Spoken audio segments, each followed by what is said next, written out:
Hello and welcome to JagaVision episode 132. I'm Jared Nyberg, I'm co-owner of JagaSilk, and today my guest is Andrew McWilliam. We are going to be talking about Gongfucha. Do you want to tell everybody who's watching a little bit about Ratio? So we're in Vernon, BC, kind of up in the Okanagan. We do full selection of coffee, tea, pastries, lunches. So yeah, we're a fairly busy, bustling cafe.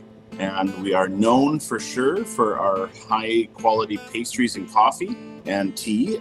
Kind of become a leader in the community as far as in the coffee realm here. We've been around for 7 years now, open at this location. Our kind of motto is not to cut corners on anything. So we kind of garnered a reputation around that. Thank you for joining us today. I know it's you're a very busy guy, and it's been a process to make this day happen. So gratitude for joining us. For those watching, my mother lives just up the street, so I I end up going to Vernon more often than many of our other cities that we have cafes in. So I get the opportunity to stop by Ratio, which is always a pleasure. And I guess I've known you since before Ratio, and you've been wonderful for introducing us to different cafes throughout the years, and for that much gratitude. At least 10 years now. At least 10 years. At least Wow. 10 years, if not longer. Yeah. And I think that watching as I just don't know how you do it. The pizzas and the food and the restaurant on top of and the donuts and just like, wow, it's just like this just amazing montage of awesome. So yeah, you're an inspiration. But I do remember a conversation we had one time where you're like, oh my goodness gracious, donut Fridays and carefully brewed tea. Ouch. Bad mix at times. Right? So, maybe what we're going to discuss today isn't good for Donut Fridays, but maybe it is. I don't know. I'm really curious what your thoughts are going to be. So, I think I was brewing a herbal for somebody. Yeah. And they said, they were trying to get to their meeting that was in the coffee shop, and I offered to bring their table, but it'd been 1 minute and 30 seconds. Now they go, man, this must be the best tea in the world. And, luckily, we were able to deliver on that it is the best tea in the world, and it does take a little. I would say that I love to coffee crawl. I do, and I love going to local cafes, mainland cafes. Whenever I visit cities, I love to just check out different specialty coffee shops. I enjoy also just really great inspired spaces in general, but it's always a unique joy to go on these coffee crawls. And sometimes I'm in a place where I'm like, okay, like this tea program looks pretty dope. I want to check it out. And almost every time when I know the provider and I know it's good tea and I know they make great coffee, most of the time when I do get a tea, it's fabulously underdosed. So a super weak expression of that tea.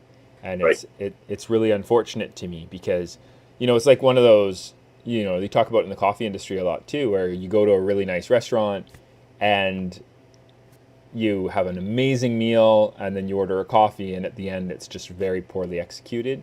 Yeah. And so you've had this amazing experience that's just like, that's disappointing at the end, right? Yeah, exactly. Sometimes it's just the coffee's old. Sometimes it's just the roast is not very ideal. Maybe it's just a difference in opinion on what qualifies as a really beautiful coffee with the owner. But more often than not, it's because they focus so much energy on a beautiful food program and they just don't have the education to pull off a really good coffee program. And the same thing happens with tea a lot too, where you get a tea and you'll have this amazing fine dining experience, and then you'll have the tea and it will come out and it'll be, again, fabulously underdosed, or it'll be quite old. Or there's I always tell people that purity, storage, abuse, and technique are kind of the three major obstacles between you and a good tea. And I would say a lot of times, especially if you get a green tea, you can often taste that oxidation. If you do get an herbal or an oolong, maybe an oolong that can handle a little bit more aging, then again it's just very lightly flavored hot water. So that's unfortunate. And I think one of the things that we've tried to do to get around that is really have careful control over those 4 variables of your dose of tea and its ratio, pardon the pun, to water, your temperature and your steep time. Yeah. And having that dialed in has always been what makes, I think, a really big difference for at least the technique part. It's good. Also, of course, storage abuse is a concern. So is it too old? Is it been stored in glass? Has it been stored in a really warm environment? Has it been, somebody lost the lid for the tin and it's just been super oxidized? There's all sorts of things that can go wrong even when you've tried to put in a system where that doesn't happen. But so if we were going to make something like what we've been kind of sharing all along, sort of up until now. So again, for those watching, the purpose of this conversation is I want to talk to Andrew about the potential for serving Gongfucha in a high volume environment. And we haven't even gone into what Gongfucha is. But what I want to do is I want to actually start off the conversation with this more traditional JagaSilk system. So based off of actually some learning we did early days when people were trying to have a good French press program, right? Because French presses, of course, have a similar problem where people are, maybe they're not careful enough with the amount of coffee, or they would sit the Bodum down on the table back in the day and walk away, and you had no idea when the extraction started, and you'd get this super over extracted tea, right? Sorry, coffee. Why don't we do that? Let's dial that kettle up to 100. Let's grab our crimson teas.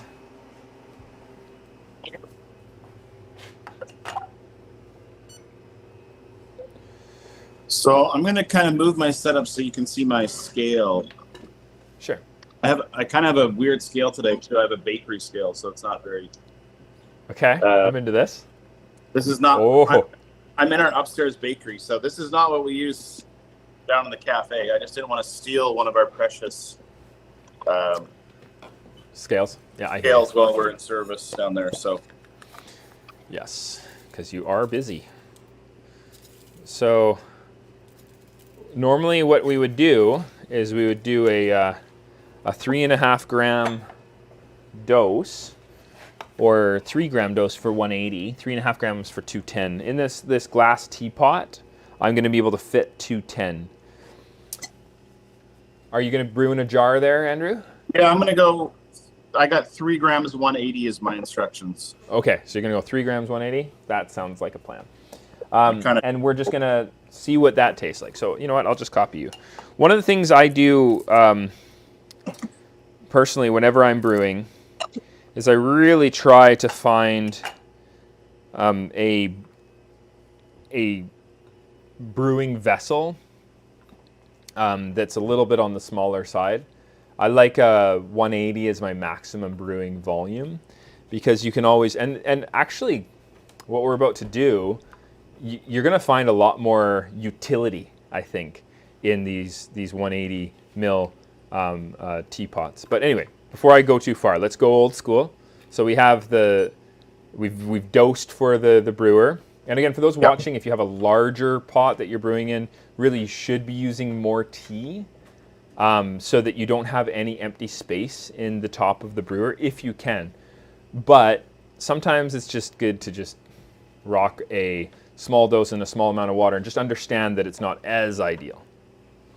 When the water hits, we're going to do for 3.5 minutes here, sir, I think. What does your setting say there? 4 minutes? Yeah, 3.5. Yeah. 3.5. Okay, so that's pretty standard.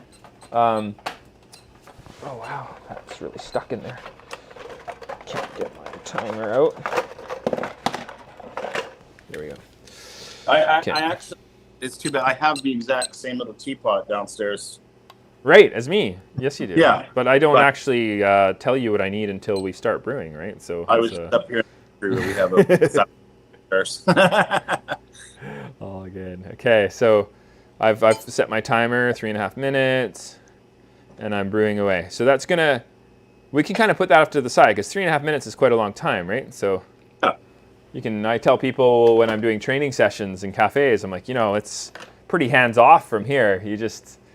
especially if you pre-dose, right? If you pre-dose, then the order comes in, you drop that pre-dose into a little teapot like this, you lit it, you put the timer with the set on the exit bar like this, and then when it's done brewing, you just pour it off, right?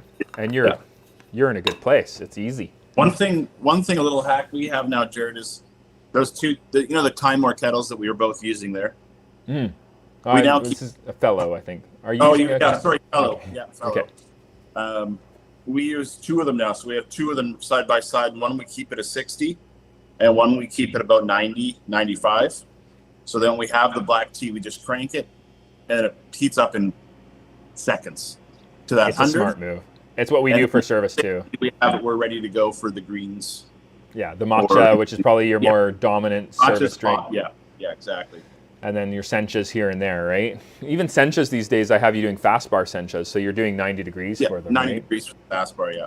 Yeah. So, for those watching, fast bar is sort of a concept that we came up with actually after trying to solve one of the problems that Andrew was wrestling with, and it was to put together a program where you could move really quickly in that donut rush. So I guess I had to say, how can I make something that's faster than a teabag service, But I have this pushback against it always internally, where I'm like, there's this business requirement as we develop, I think, where we gotta make things more efficient, and we gotta be thinking about speed, and we gotta make them more effective, and all of these things. But do you ever look at that and go, like, when I started, and I know I feel this is really true about when you started too, but it feels like it started as a pushback against that philosophy. Like, I want to take time to do things right. I want to do things in a way that, and I guess it's trying to find that middle ground, isn't it? Like, you can't just take more time to do something for the sake of taking more time to doing something. You want to do it right as quickly as possible. Yeah. Right? Yeah, I find that we've kind of leaned towards doing it as fast as possible.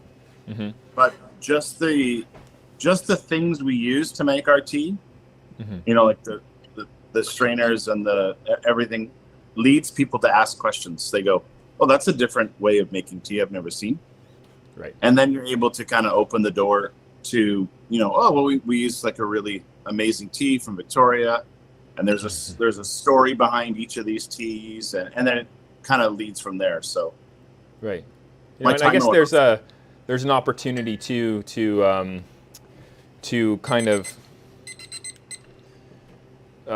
even just talking about it being made behind the bar, right? Like, how often, I would say for sure the norm is for your tea to be made by the customer, where the cafe just doses it for them and fills up the water and then hands off the actual extraction process, right? Yeah, so I think that just the way that our tea program, sorry, I'm touching the tea leaves, which is nothing I would do ever in service, but I'm kind of winging it here with tools. Okay, this is just the way that we do it leads people to go, "Oh, this is very different than anything I've ever seen."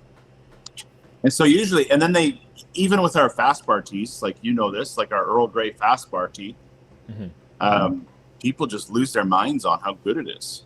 That's awesome. That's the best Earl Grey I've ever had, or that's the best CTC I've ever had. And to us, just we make 40 a day. We're just pumping through them. Right. 30-second pour overs on the sieve, so you kind of lose track of that. But then people who are really into tea go, "Oh man, this is amazing." So that's really exciting to hear. And again, for those watching, the CTC is a cut, torn, curled processing method for a crimson tea or a black tea, as it's more commonly known. And what we have Ratio doing is a pour over of boiling water, 5 grams of tea for a 300 milliliter drink. Is that what you're doing right now, or is it 4 grams for 240? Or 240, I think. Okay, so we've been having a lot of people do 5 grams for 300. I don't know if that's. Maybe, I'm secretly never making coffee or tea anymore. So, I can't remember the last time I was actually on a bar shift. So. Oh, there you go. That's good. Congratulations. I make these for myself all the time. Okay. Well, you may find that people. What I used to tell people is that when you get a 12-ounce request, you would just dilute like an Americano. Is But I it found that, is Jared to drink because I don't have anything else? yeah, I have them for the next thing we're gonna do. But you have two Oh, cups, so you're gonna be okay. you want me to Let's go for it. one of my bakers is right behind me, so I might give her Yeah, you do it. one as well. She's slaving away. Yeah, that's nice. I'll be right back. Okay. Sounds good. And what I'm drinking right now, for those watching, is actually a tea that's about to release once we go through our Jin Luo. So we've just been pushing through our Jin Luo. I bought a little bit too much Jin Luo in 2021, and so it's been a process to go through it. But we're almost there, and then I'll be able to release my 2022s right as 2023 teas are coming out. So it's a problem. Sorry, I'm taking pictures because that's just such a beautiful tea. It's a nice tea. What you have right there is our red Milan Xiang. That's probably one of our most favorite teas that we've ever brought in. Whew. It's nice, right? You get the malt, you get a little bit of that aromatic, right? Oh, Yeah. Yeah, it's good. It's a I good think place I to just be. like to drink everything in life out of cups this size. I was talking to Daniel over at the Chinese tea shop. If you're ever in Vancouver, Andrew, you need to go and visit Daniel. The shop is actually called the Chinese tea shop. I consider him my pu'er tea sensei. Yep. So if you ever want to have just totally geek out for 3 hours on pu'er with some guy who's owns the most expensive teapot I've ever seen in my life, like thousands and thousands of dollars for this little tiny teapot. He was like, if you're gonna, not have time for your tea and you're kind of hanging out with somebody and having a good conversation, you should drink out of this large cup. And if you can focus on the tea and you really want to understand its aromatics and flavors, drink out of a small cup. Right. Agreed. I love that. This is so great. And then, of course, the norm in the cafe setting is more like, something like that, right? So that's a little bit different. Yeah, we have a few customers who request us to do their CTC in a 16-ounce ceramic mug. Of course they do. Yes. And it's okay. We go for it. It's all good. I think you can double dose those if you like, or you can use the system I'm about to show you. So I started out always thinking, I want to not cut, not compromise on the ideals, like your ideals of tea. I'd go to a tea seminar and go, okay, I'm never gonna break a rule, Right. Or with espresso, if somebody wants a really long shot, they traveled in Australia or something and they want a 90-minute shot. Uh-huh. And in my mind, I go, I'm not going to do that. I'm not going to compromise. But then your business sense starts to take over after a while. You're like, I just want to make people happy. Yeah. So I don't even know if that's a business sense. There's also kind of a spiritual component to that of giving service, right? Service. So I just figure out now is, okay, if that's what they really want, like if I can't come to a way to instruct them about how we present our tea or how an espresso is properly extracted, then what we'll try to do is just give them the best possible version of what they're asking for, so that it's better than any other version they've ever had of that. Right. So they keep on coming back for that. Like for instance, we got somebody who comes in for a 16-ounce CTC with oat milk, like just an inch of oat milk. And I go, whatever.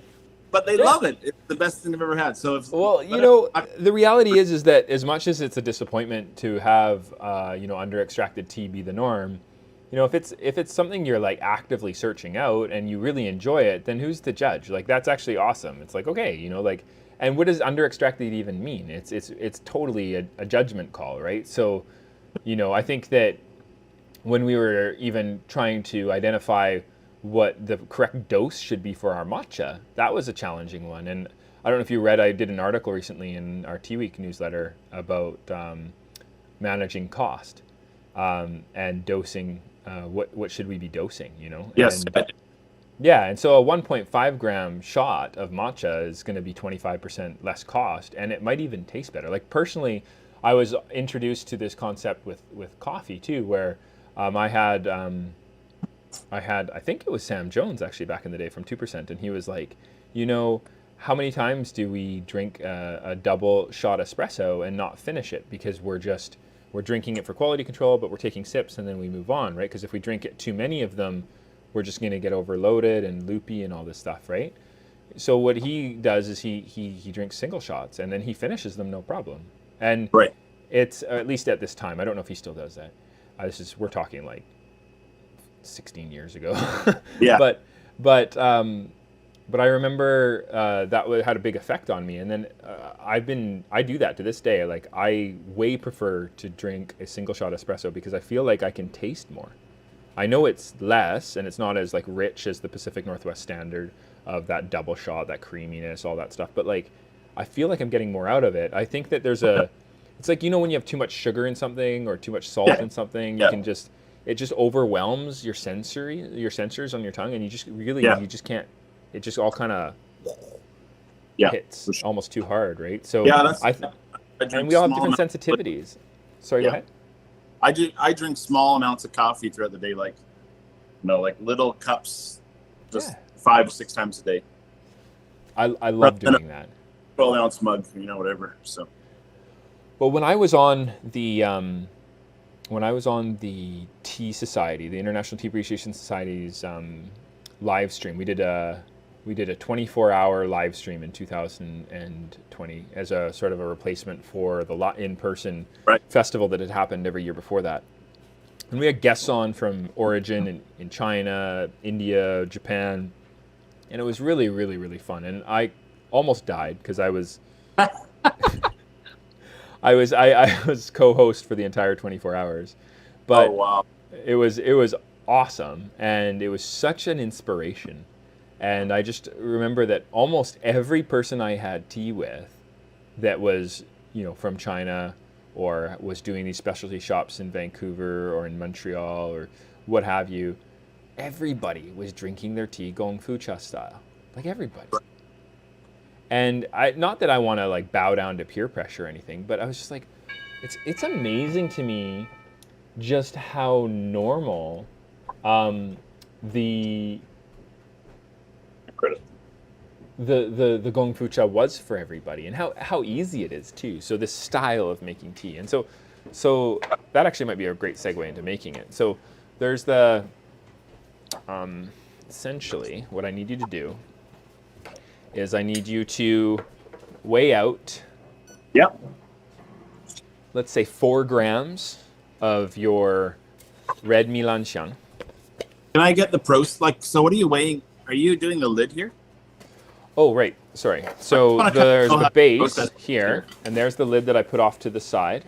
Yeah. And what I'm going to do is I'm just going to pour the tea into the cup side, the base side. And I haven't preheated it or anything. Okay? So we're looking at I'm going to do 4 grams into the cup part of the gaiwan. And essentially what we're looking at here is a little cup and lid. And this is one of the most ancientest ways to make tea. It's quite popular in China. Tea did you want me to use there, Jared? 4 grams. Sorry, which tea? Oh, your red milanxiang, sorry. The one that I just did again. The one that you just did. I want you to taste it in a different way. Okay, so 3 or 4 grams, sorry? 4 grams. Sorry, I'm slow today. No, it's all good, man. So it's a little tiny thing. So for those watching, this is what I'm working with, right? Like it's a little cup. My cup is got a little cattail on the top, and I love it. I got it from Bitter Leaf Teas in Yunnan. They've been on the show as well. Love what they do. And essentially, it's this little tiny thing. In some areas in China, they hold the leaves back, and they drink right out of this guy, like this, as it's extracting. As you can imagine, I really appreciate decanting tea. So, I really like it to be an even extraction and a controlled extraction. Once, though, I've weighed the 4 grams, and as long as I know what the total volume is at the 80% mark in this cup, I'm going to be good to go to the next step. And I know the cup that you have there because it's the same size as the one that I have, and I know that it's going to 80% of the way full. It's around 70 to 80 grams. So we're using 1 gram for every 20 mils of water. Okay. But place this in the bottom of the cup. Oh yeah. Sorry. Put that tea in the cup, and you put 4 grams in. And then what I want you to do is you can, what's nice about these scales is they have like a count up timer. So you can actually have a count up timer going. Okay, cool. And then what I like to do is just wet the leaves a little bit. Okay, by putting boiling water on top of them till they're covered. You don't want to fill the whole thing. Just enough. This is a rinse. And then what I'm going to do is I'm going to put the lid back a little bit like this. I'm going to do a claw with my index finger on the top of the lid, my thumb on the side, and my middle finger on the other side. Yep. And then I'm going to empty it into that tea tray. Okay. Then what I'm going to do is I'm going to lift the lid up, and I'm going to smell those beautiful aromatics from the lid. Woo! Yeah. You can smell the lid. Smell the lid. Smell the lid like that. I get excitable. Yeah, there you go. Isn't that amazing? Yeah, it's amazing. So I love that. And then so if you had a customer, you could just hold the lid out to them to smell. And then what you would do is make sure you have another decanter ready because we're going to be decanting. So you either got to empty out that other decanter or get a second decanter. They got lots here. Okay. And then we're going to do this. This time we're going to fill it to 80%. No measuring here, really. I know. You could, and there is an option to do that for sure. And it might make more sense for just getting used to it. And I'm waiting, once I filled it, I'm going about 20 seconds. And now you already empty it out into the decanter. Sorry, how many seconds? 30? 20, maybe 30 max. What? Wow. I know.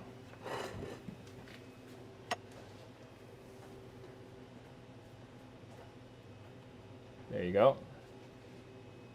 You can see why that tea stage is important, right? Yes. Or some people call it a tea sink. I think the direct translation is tea stage, but I think we call it a tea sink in English.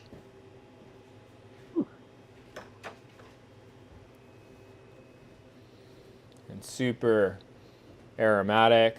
You got some beautiful, almost, I get vanilla and stone fruit.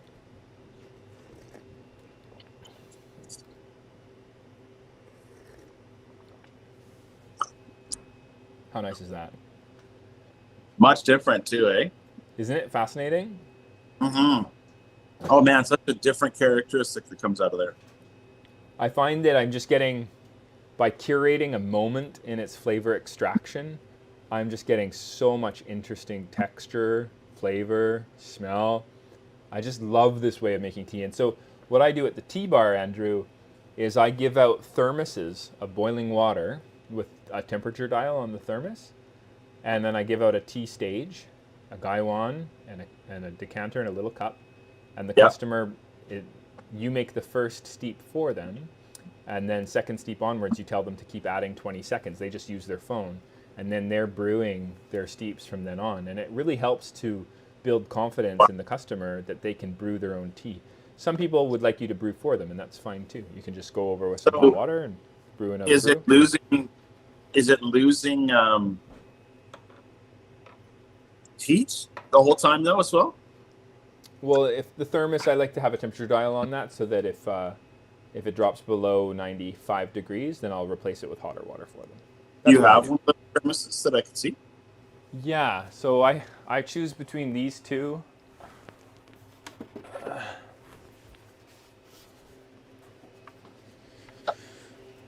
So right now I have this one.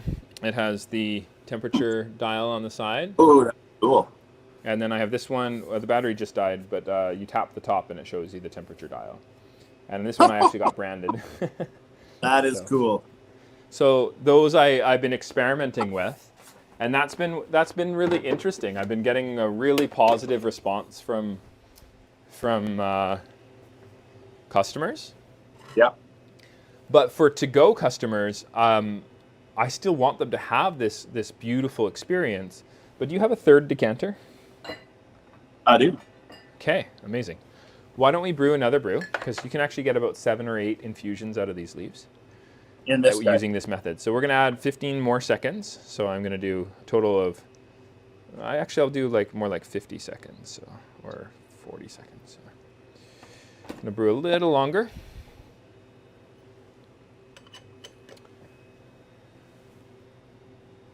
And this is very intuitive. That's one of the beautiful parts of Gongfucha is you build up experience with that tea. My Dawu Ye, for example, that oolong is very sensitive and needs lots of short flash infusions of about 10 or 15 seconds each. Okay. This one's ready now. So I'm going to pour out that second infusion. And again, if you fill it up to 80%, and as long as you're holding it like this, see how I'm holding it on the top? So I have an index finger on the top, and then I have my middle and sometimes my ring finger holding one top edge and my thumb on the top edge of the other. Try not to hold too much underneath the edge, because it'll hurt. But if you just hold the edges, another thing you can do if it helps is you can actually, one of the reasons why a lot of teacups have this ridge on the bottom is because that lets you touch the bottom of even a cup that has boiling water in it. It'll be okay. And so you need a little bit of gap for that water to escape, but not too much. That's right. Yeah, because you don't want to have, some people, especially if you have a lot of sediment in your tea, will use there's a Taiwanese style sieve that can sit on the top of your decanter, and it can help. It can help clean up the extraction, and you can be less concerned with sediment, and it'll make for a really clean cup. I personally like to have a tiny bit of sediment in my cup. I don't mind it at all. I think it adds to the texture and flavor. And you add 15 seconds each time? You keep adding 15 seconds. So the first time, say 15, 20. The next time is going to be 40 or 35. And then after that, you're going to go up to like a minute and 5 seconds. And you just keep on adding 15, 20 seconds to each extraction. Does that make sense? Wow. Yep, got it. And what's kind of cool here is, I don't know if you finished those two, but if you haven't, the concept that I wanted to show you was, what if you had a tea stage and you just kept on adding to it? So you do like 3 infusions. You could even use a slightly larger gaiwan, or you could even use your glass teapot, and you could do 4-gram doses, 120 mils, 3 times. If you do 3 times, it's like 15 seconds for the first steep, it's 30 seconds for the second steep, and it's like 45 seconds for the third steep, and you're doing, say, even 100 grams would be nice, 100 grams each time. So you're hitting that I like to use 1 gram for every 20 mils. So I guess you'd be doing a 5-gram dose. So that's still less than what I recommend on the label, right? You're actually using less product, and I think making a superior to-go drink. Because if you blend those 2 steeps together and then you drink out of the cup,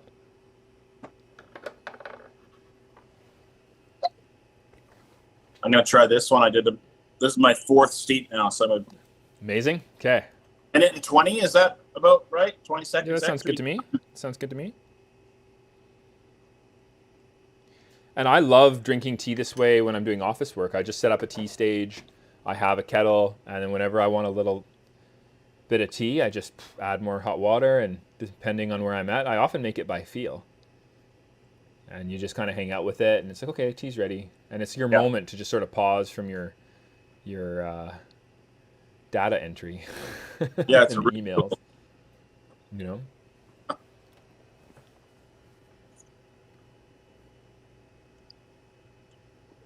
Wow. And how many times would you go? It depends on the tea, but this is how you tell a good quality tea from a low quality tea from a lot of people's perspectives in the industry is, that first steep, if it gives too much, then sometimes it's all process. So you're tasting perhaps the craftsmanship of the person who fired the tea rather than the actual botanical.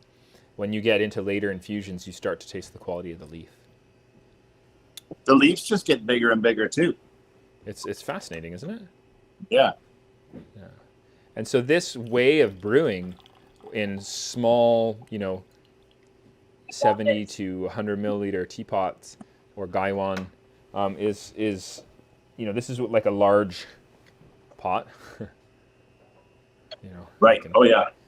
So that is, but even that, you compare that to the 180 milliliter massive glass teapot you have at your bar. No, just joking.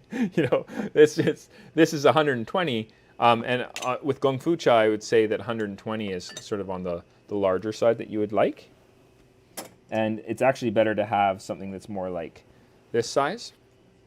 Yeah. Right, and just I find that if I was to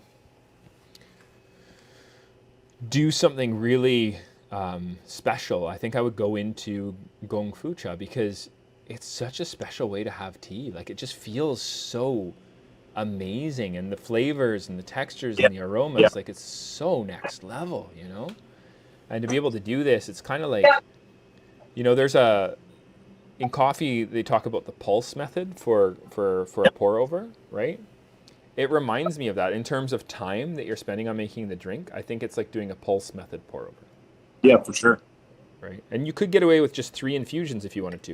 100 mils over 5 grams, 3 times.